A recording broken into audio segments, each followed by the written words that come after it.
Assalamualaikum warahmatullahi wabarakatuh. Nama saya Nurul Ain binti Rosli dari Ijazah Sarjana Muda Kerja Sosial dengan Kepujian. Nombor metrik 068881. Tajuk yang saya pilih untuk tugasan kali ini adalah kepentingan penglibatan golongan belia dalam aktiviti sukarelawan.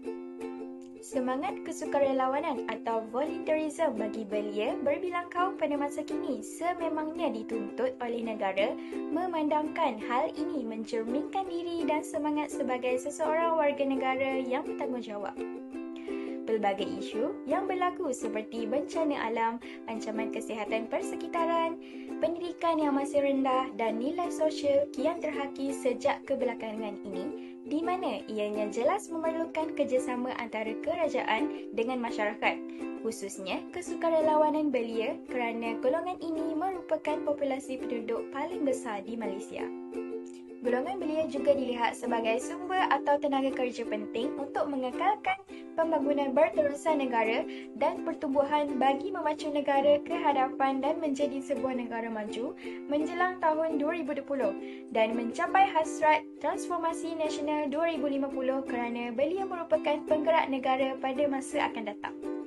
Golongan belia merupakan tulang belakang pada masa akan datang untuk memerintah negara. Harapan tinggi diletakkan di bahu belia oleh pemimpin dan masyarakat supaya belia menjadi lebih bertanggungjawab, berkeyakinan, berwibawa, aktif dan cekap dalam pelbagai aspek.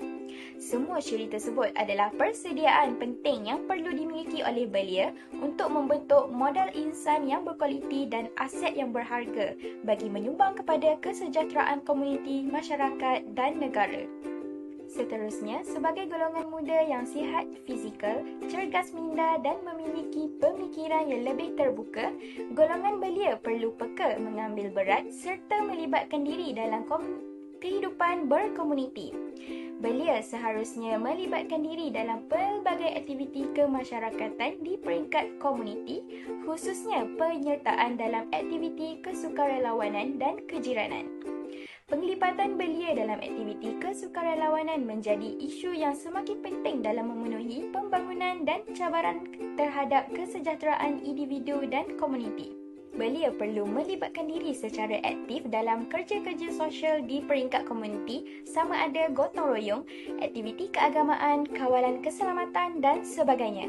Bahkan, lebih baik jika aktiviti kesukarelawanan dalam komuniti dipelopori oleh golongan belia dengan sedikit tunjuk ajar dan panduan oleh anggota komuniti yang lebih berusia dan berpengalaman. Penglibatan golongan belia dalam aktiviti kesukarelawanan mampu menonjolkan diri dan menguatkan resume sewaktu memohon jawatan pekerjaan, manakala melalui penyelidikan Burwis 2010 mendapati bahawa menceburi aktiviti sukarela atau menjadi ahli sukarelawan dapat meningkatkan kemahiran interpersonal, membantu golongan belia mengembangkan peluang dalam bidang kerjaya, menghindar diri daripada terjebak dalam masalah sosial seperti budaya lepak, jenayah, kegiatan dadah dan sebagainya.